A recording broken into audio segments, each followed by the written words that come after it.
American Russian പോർവിമാനങ്ങൾ നേർക്കുനേർ നടത്തിയ വ്യോമാഭ്യാസ പ്രകടനത്തിലൂടെ ആരംഭിച്ച എയ്റോ ഇന്ത്യ 2025 എന്ന വമ്പൻ പ്രതിരോധ പ്രദർശനമേള ഫെബ്രുവരി 10-നാണ് കർണാടകയിലെ യലഹങ്ക വ്യോമതാവളത്തിൽ തുടക്കമിട്ടത്.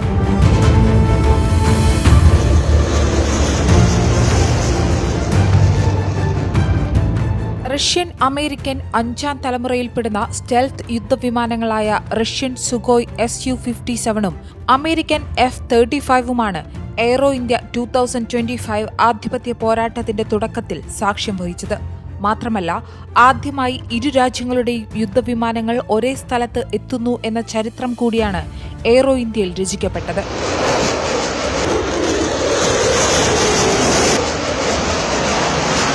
ലോകത്ത് ഇന്നുള്ളതിൽ വെച്ച് മുന്നിട്ടു നിൽക്കുന്ന അത്യാധുനിക യുദ്ധവിമാനങ്ങളിലൊന്നാണ് അമേരിക്കയുടെ F-35.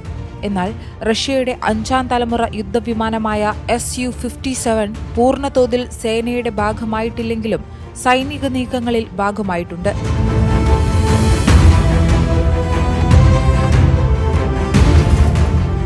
അമേരിക്കൻ വ്യോമസേനയുടെ ഭാഗമായ F-35 എന്ന ഈ യുദ്ധവിമാനം ഇന്ന് സഖ്യകക്ഷികളും ഉപയോഗിക്കുന്നുണ്ട്.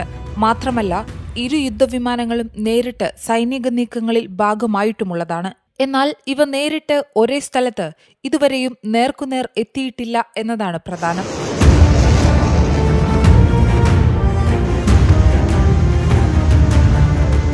ഏഷ്യയിലെ ഏറ്റവും വലിയ എയ്റോസ്പേസ് പ്രതിരോധ പ്രദർശനമായ എയ്റോ ഇന്ത്യ 2025 എന്ന വമ്പൻ വ്യോമാഭ്യാസത്തിൽ 90 രാജ്യങ്ങളിൽ നിന്നായി 150 വിദേശ കമ്പനികൾ ഉൾപ്പെടെ 900 വ്യാപാര പ്രദർശകരുമാണ് പങ്കെടുക്കുന്നത്. എയ്റോ ഇന്ത്യയോടനുബന്ധിച്ച് തകർപ്പൻ വ്യോമയാന സാങ്കേതിക വിദ്യാ പ്രദർശനം ഉൾപ്പെടെ ഇന്ത്യൻ വ്യോമസേനയുടെയും അന്താരാഷ്ട്ര വിൽപ്പനക്കാരുടെയും മിന്നുന്ന വ്യോമയാന പ്രകടനങ്ങളും നടക്കുന്നുണ്ട്.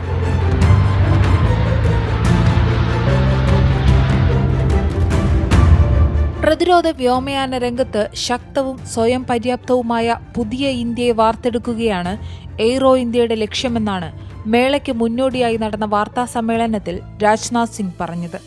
യുദ്ധത്തിന്റെ സ്വഭാവം അതിവേഗം മാറിക്കൊണ്ടിരിക്കുന്നതിനാൽ പരിഹാരങ്ങൾ നിരന്തരം മെച്ചപ്പെടുത്തേണ്ടതുണ്ട്. ഉദാഹരണത്തിന്, മുമ്പ് ഹാർഡ്വെയർ അധിഷ്ഠിത സിസ്റ്റങ്ങളെ ആശ്രയിച്ചിരുന്നത് ഇപ്പോൾ സോഫ്റ്റ്വെയർ അധിഷ്ഠിത സിസ്റ്റങ്ങളാൽ മാറ്റി സ്ഥാപിക്കപ്പെട്ടതുപോലെ. മാത്രമല്ല, സൈനിക പ്രവർത്തനങ്ങളിൽ ആശയവിനിമയത്തിന്റെയും ഡാറ്റ പങ്കിടലിന്റെയും സ്വഭാവം കൂടുതൽ സങ്കീർണമാവുകയാണ്.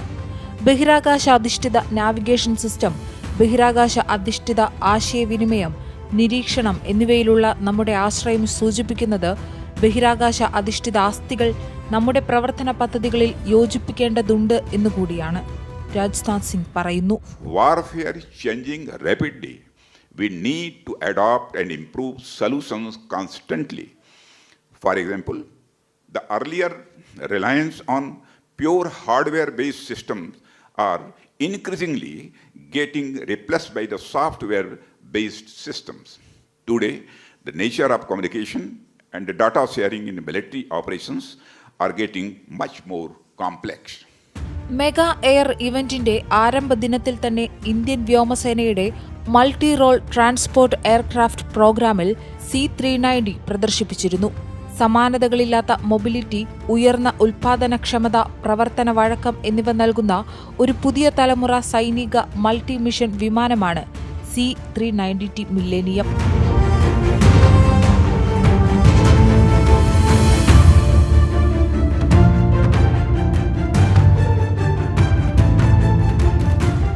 ബംഗളൂരു ആകാശത്ത് ഇന്ന് നടന്ന എയർ ഷോയിൽ ഇന്ത്യൻ വ്യോമസേനയുടെ തേജസ്സും അതിന്റെ ശക്തി പ്രദർശിപ്പിച്ചു.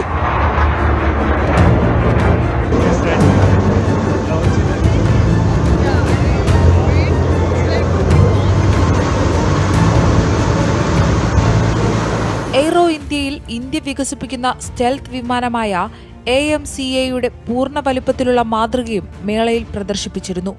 അതേസമയം ശതകോടി അവസരങ്ങളിലേക്കുള്ള റൺവേ എന്ന ആശയത്തിലൂന്നിയുള്ള മേളയിൽ 30 രാജ്യങ്ങളിൽ നിന്നുള്ള പ്രതിരോധ മന്ത്രിമാരും 43 രാജ്യങ്ങളിൽ നിന്നുള്ള വ്യോമസേനാ മേധാവികളും പ്രതിരോധ സെക്രട്ടറിമാരും പങ്കെടുക്കുന്നുണ്ട്.